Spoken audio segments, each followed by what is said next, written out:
Hello Gemini, welcome to this reading. We're going to be taking a look at the current energy for the sign of Gemini for the week of August 29th.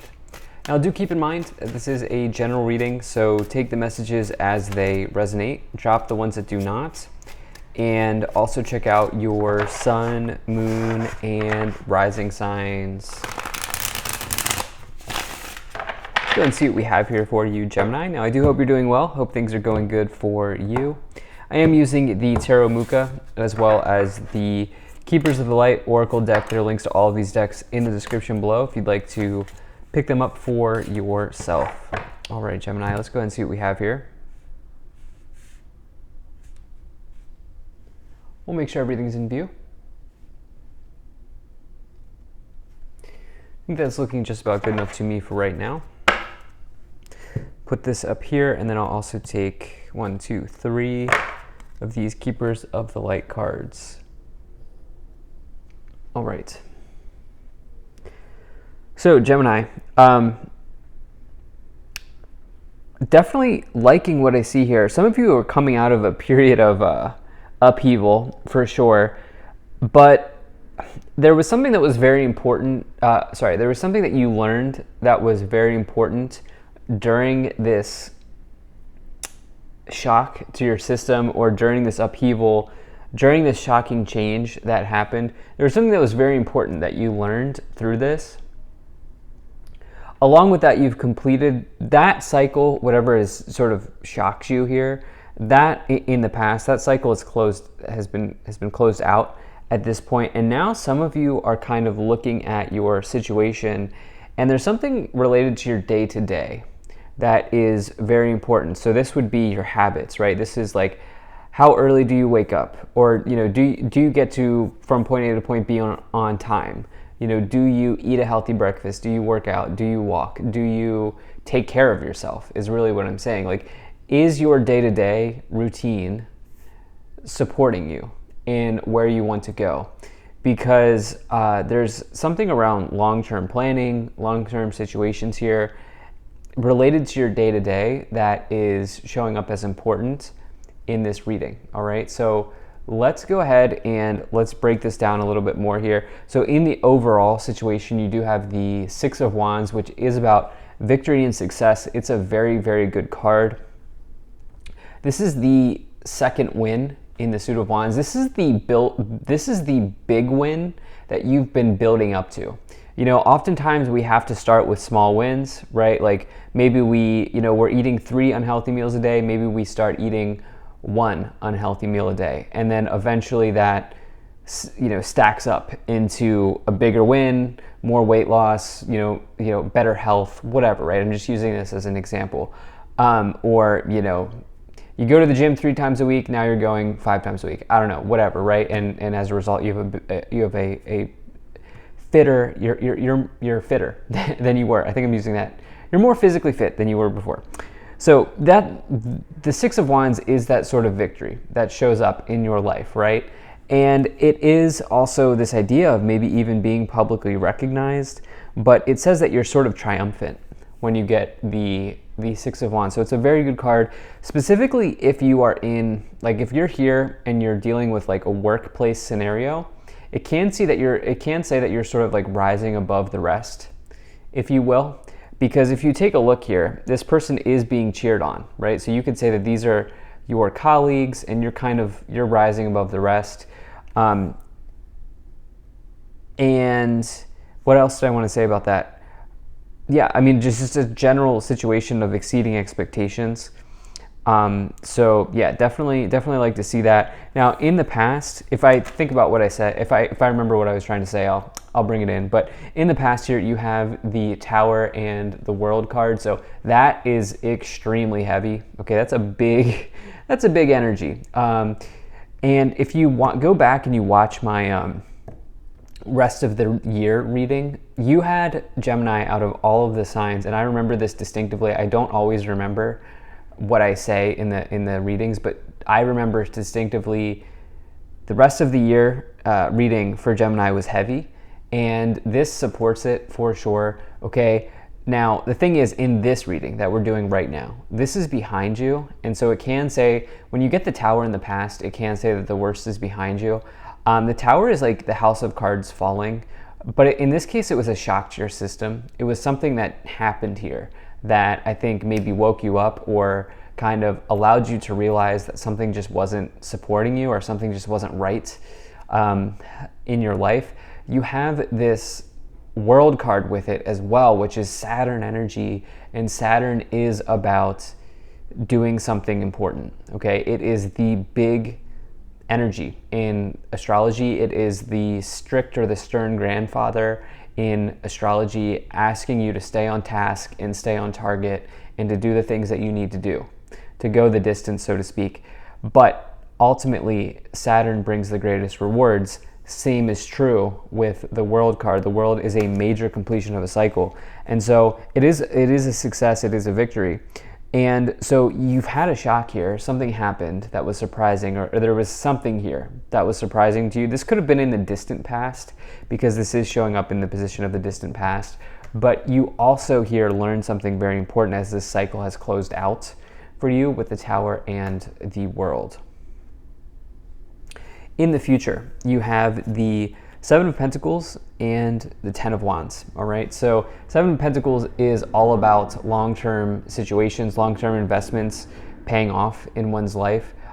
This person has taken a whole lot of time to sort of grow this harvest, and you can see that they're now kind of taking, they're kind of drawing from the harvest that they've spent a whole lot of time curating and I think manicuring is probably the right term.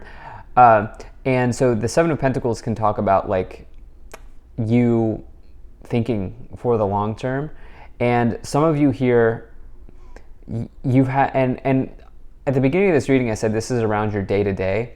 The reason I say that is because the two cards in the past here are major arcanas, and the three other cards in the first 5 cards of this reading are minor arcanas, and minor arcanas work more at the day-to-day level. And so I think there's something in your day-to-day that you are realizing that you could maybe change or add that will help you in the long term.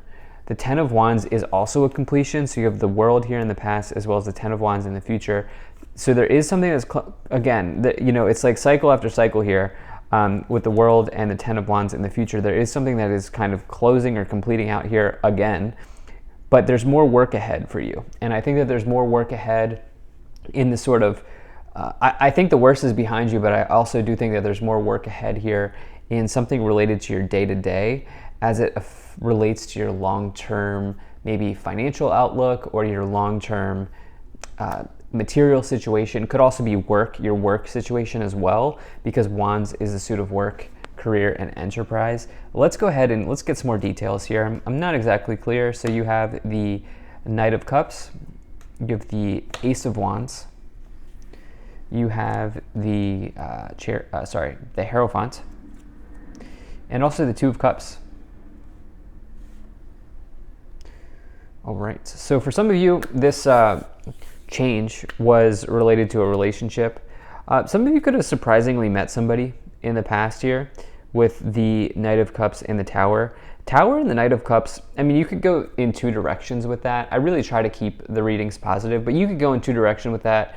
The more positive direction is you surprisingly just randomly met somebody, and like bang, there they were, blindsided, right? Blindsided by love type energy. The more negative approach would be like you had somebody in mind, you've been thinking about somebody, and they were not reciprocating. They did not reciprocate their interest in you, and that could have been challenging. Now, this has all happened in the past with the Knight of Cups and the Tower. You have this combined here with the Ace of Wands.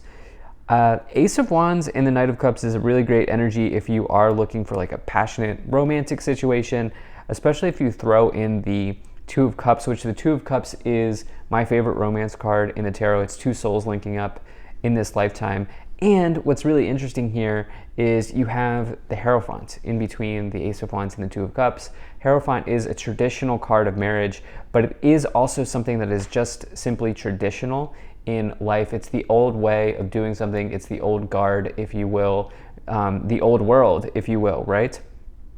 And so, it is possible here. That's a really good, this row that we just pulled is actually a really good row for love.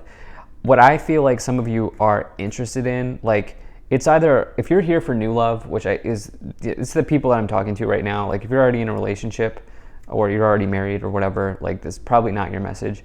But if you are here for new love, especially as we have this Ace of Wands, which can indicate something new, like, for you, it's long-term or nothing. It's long-term or nothing for you, okay? Because you have the Seven of Pentacles and the Hierophant, right? This marriage, right? So I think maybe some of you have come to that understanding based on something that was maybe surprising or jarring here in the past. Now, tying it back here to maybe your work, your day-to-day, the Ace of Wands is the best card if you want to physically start something, especially like a side hustle or a business or a project or an opportunity. Definitely good energy for that. The Hierophant can represent your workplace or your organization, and then the Two of Cups can indicate like partnerships, unions, maybe you partnering up with somebody here. It is interesting. Some of you I feel like are single and you're like so hoping for love, but there's something about, like, if you want that, that's available. However, there's also a push for you to work on something in your day-to-day, and that will make an authentic person come forward. Because you could probably, honestly, you could probably go on Tinder or some dating app and find somebody right now, not gonna lie, but is that person really gonna be authentic? It would be a lot easier for you to align with an authentic person if there's something in your day-to-day that you work on. All right, let's go ahead and take a look at these three oracle cards. So you have Mahavatar Babaji, soul expansion. Your consciousness is expanding. You understand the connection between all things. Hope, love, and acceptance. Love is yours. Recognize your divine worth. Choose loving thoughts. And also Melchizedek. Higher learning. You have learned from experience. More in your study is now required to further progress. So yeah, I mean, there's the situation here that you really you learned something important from a situation here in the past that was maybe not expected, or what I should say is unexpected for you. I also think some of you are putting the pieces together, making the connections about, how you want a new love situation to look like for you, and changing the part of yourself that you would like to change. And as you do that, you are supported by someone new that's more in alignment with you, so forth and so on. Let's go ahead and take a look at the next row here. But if you're enjoying this video so far, please do hit that like button and subscribe, as it really does help my channel grow in a big way. So you have the Page of Swords, you have the Six of Swords, and then you also here have the Five of Wands. All right, so it's almost like something has not been happening as quick as you'd hoped. Some of you could have also moved on from an air sign with the Page of Swords and the Six of Swords. Six of Swords is about transition and moving on from pain, or moving on from something that you maybe have lost in your life. And so that is absolutely possible that this has happened. The Page of Swords in particular, this can be about an air sign, or it could just be about, it could be about also the situation around delay or a time delay. And it can say that something's just not happening as quickly as you'd hoped. So, yeah, it really depends on what, sorry, I need to gather my thoughts here. It really depends on what situation you find yourself in right now. Some of you, something has not happened as quickly, and others of you moved on from an air sign, or maybe both of the things have happened here. Now, you do have this Five of Wands in the future, which can represent conflict, or, going through a conflict, or, what have you, something like that here in the future. Let's go ahead and see what this might be around. You have the Four of Pentacles as well as the Moon card. All right, so I would be very careful of an emotionally charged situation showing up here in the future. All right, so definitely with the the Moon card and the Five of Wands. So I'm going to expand on these three cards and also talk about these two cards a little bit, because I wasn't getting a full picture. But with the Moon and the Five of Wands, if you don't need to start a fight, if it's a situation You know, some people like to argue just to argue, or some people just like to start fights because they need to start fights, or because they're bored and they feel like starting a fight would make their life more exciting. Like, if you don't need to rock the boat, I would say don't do it. Like, don't do it with the moon and the 5 of Wands. Because the moon says that there could be an emotionally charged situation. The 5 of Wands is a conflict. Okay, so that's kind of what I'm feeling here, especially with the 6 of Swords going through a transition. And the other thing is, trust your gut when you get the moon, especially if there's someone new coming in, and also about your day-to-day routine. Trust your gut, trust what you feel about that situation. 4 of Wands is about financial stability and the idea of you being consumed by your financial stability. Like, their feet are touching a pentacle, their hands are, there's a pentacle on their head. Like, they are completely consumed by their financial situation. And sometimes we think the 4 of Pentacles is like, okay, take a step back, right? Like, maybe write it down, like write it out on paper. Like, what does your situation look like? Use something like Mint, which is a budget tracking or a spending tracking software. Like, you know, do you have a full picture of your financial situation, and can that help you? At the top of the pyramid, very nice, you have the 3 of Pentacles. That could be referring to your teammates or your colleagues here. I would say, you know, if you don't need to start an argument or you don't need to rock the boat with your colleagues, then it may be best for you to kind of just do your thing. But the 3 of Pentacles in and of itself is a very good card of building something, or even being rewarded and recognized for building something. On the bottom of the deck, you have the King of Cups. I definitely like that for you because it suggests that you will be calm, cool, and collected in the face of potential challenge here or conflict. So thank you so much for being here. If you enjoyed this, hit that like button, subscribe. Really appreciate you. And I will see you in the next reading.